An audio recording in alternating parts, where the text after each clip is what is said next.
우리는 반드시 기억해야 한다.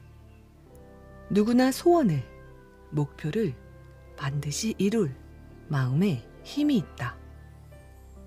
마음의 힘은 어떤 일이 벌어져도 의지를 발휘하는 힘이다. 마음도 근육 같아서 운동으로 단련하듯이 얼마든지 꾸준한 연습으로 단련할 수 있다. 특정 근육을 쓰면 쓸수록 강해지는 것처럼 마음 근육도 그렇다. 마음의 힘을 키우는 방법 첫 번째는 문제가 생겼을 때 긍정 확언을 목표 또는 미래와 연결해서 생각하는 습관을 들이는 것이다. 예를 들어 직장에서 상사나 동료와 업무적으로 문제가 생겼다고 해보자. 이럴 때는 이렇게 말하는 것이다. 이 일은 내 꿈을 이루는데 배움이 되는 일이야. 나는 이 회사에 다니면서 장래에 큰 도움이 되는 경험을 하는 거야. 긍정적으로 말하고 생각하는 습관을 들이면 내면의 힘이 단단해지는 것은 물론 사고 체계도 변한다. 좋은 일이든 안 좋은 일이든 결국 모두 자신의 미래와 인생에 도움이 된다고 점점 확신하게 된다. 스티븐 호킹이 앓은 루게릭병은 발병 후 2년 이내에 사망하는 병이다. 그러나 그는 21세에 진단을 받고 76세까지 살았다. 전문가들은 스티븐 호킹의 장수 비결을 정신의 힘이라고 말했다. 호킹 박사가 세계 우주과학학술대회 참석자 내한했을 때 청와대 강연과 인터뷰에서 이렇게 말했다. 병에 걸린 후 일찍 죽을 수 있다는 생각을 했다. 그러나 삶이란 좋은 것이다. 하고 싶은 일이 많다는 것을 깨닫게 됐다. 병에 걸리게 돼 다른 일에 시간을 뺏기지 않고 연구에 집중할 수 있었다. 나는 몇 년 전 신장암을 진단받은 적이 있다. 그때 큰 문제를 맞닥뜨리면 정신이 먼저 무너지는 것을 경험했다. 당장 몸이나 환경에 변화가 생긴 것도 아닌데 이미 내 마음은 무덤에 가 있었다. 절망이 나를 덮쳐 무덤가를 빙빙 돌며 죽은 사람처럼 생활했다.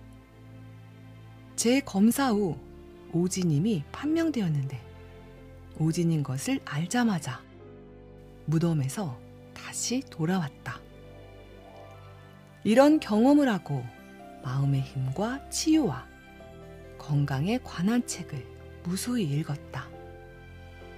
나는 수많은 책을 통해 치유된 사람들의 공통점을 발견했다.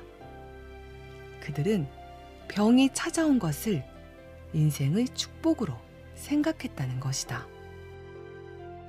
병에 걸려 일하느라 혹사했던 내 몸을 돌보게 됐다.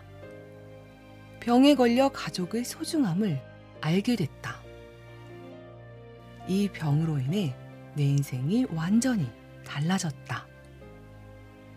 이처럼 목숨을 덮치는 큰 문제들도 반대로 긍정적으로 생각하고 말하면 인생에 힘이 되는 방향으로 전환된다. 마음의 근육을 단련하는 방법 두 번째는 목표를 이룬다는 확신을 갖고 언제나 긍정적으로 명확하게 확언하는 것이다. 이와 동시에 목표를 이루는 과정은 만만치 않으며 장애물도 만날 수 있다는 현실적인 생각도 같이 한다. 이를 정신적 대조라고 한다. 정신적 대조를 하면 소원 성취로 향하는 중 장애물을 만났을 때 주저하지 않고 훌쩍 뛰어넘을 수 있다. 가브리엘레 웨팅게는 뉴욕 대학과 독일 함부르크 대학교 심리학과 교수다. 20년 동안의 연구 결과로 목표와 장애물을 함께 생각하는 정신적 대조가 자신이 이루고 싶은 것을 끝까지 해내는 성취율이 훨씬 높았다는 것을 밝혀냈다. 정신적 대조의 첫 단계는 목표를 설정하는 것이다. 예를 들어, 나는 부자가 되고 싶다고 목표를 정했다. 다음 단계는 현실로 돌아와 부자가 되기 위해 넘어야 할 과정이 무엇인지 생각하는 것이다. 먼저 월 수입을 늘려야 하는데 어떤 방법이 좋을까? 그 다음은 할 수 있는 행동까지 생각해 보는 것이다. 부수입으로 자산을 늘린 사람들이 쓴 책이나 동영상을 봐야겠다. 이것이 정신적 대조다. 목표와 장애를 함께 생각하고 방법을 생각한다. 웨팅겐 연구팀의 실험에서 다이어트나 금연을 도전하는 사람들도 정신적 대조를 했을 때 높은 성취율을 보였다.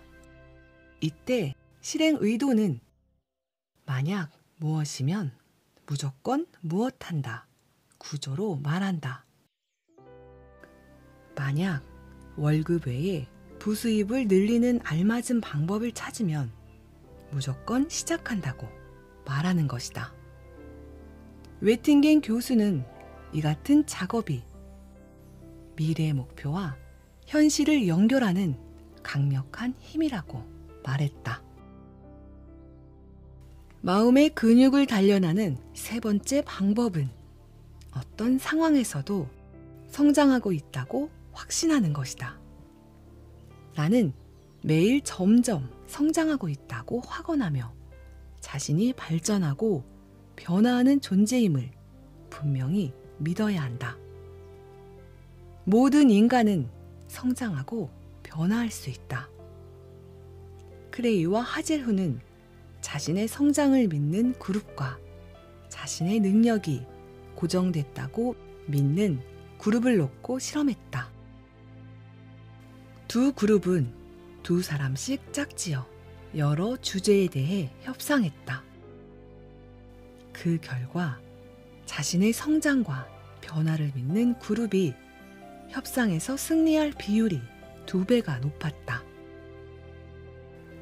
이들은 협상 중 막히는 상황이 발생해도 포기하지 않고 끝까지 해냈다. 이것이 자신의 성장을 믿는 사람의 힘이다. 당신에게 일어나는 모든 일이 변화와 성장을 가져다 줄 일이라고 확신해야 한다. 눈에 빛이 꺼진 사람들은 인생이 늘 똑같아. 지겨운 내 인생. 어차피 난 똑같을 텐데 뭐 라고 말한다. 자신의 성장을 믿지 않는 마음이다. 이런 마음이 생길 때 확언해보자. 나는 점점 성장하고 있어. 내 인생은 점점 잘 풀리고 있어. 사람은 변할 수 있고 어떤 어려운 환경과 상황에서도 성장할 수 있다는 것은 석학들의 연구로 정확히 결론이 났다. 헨리 포드는 할 수 있다고 생각하는 것은 할 수 있고 할 수 없다고 생각하면 할 수 없다 라고 말했다. 매일 내가 성장한다고 확언하면 장애를 만나도 그것은 내 인생에 필요한 도구로 쓰일 것을 알게 된다. 자존감 역시 마음의 힘에 영향을 준다. EBS에서 자아 존중감에 관한 실험을 했다. 초등학생 200명을 자아 존중감이 높은 아이 그룹과 낮은 아이 그룹으로 나눴다. 그리고 물 나르기 게임을 했는데 게임 시작 전 아이들에게 결과가 어떨 것 같은지 이야기하게 했다. 자아 존중감이 높은 아이는 이길 것 같아요 라고 말했고, 자아 존중감이 낮은 아이는 질 것 같아요, 모르겠어요 라고 말했다. 정말 이길 것 같다고 말한 아이가 이기고, 질 것 같다고 말한 아이가 졌다. 자아 존중감이 높아 마음의 힘이 강한 아이는 자신의 생각을 당당하게 말했고 적극적으로 행동했다. 김현주 교수는 말했다.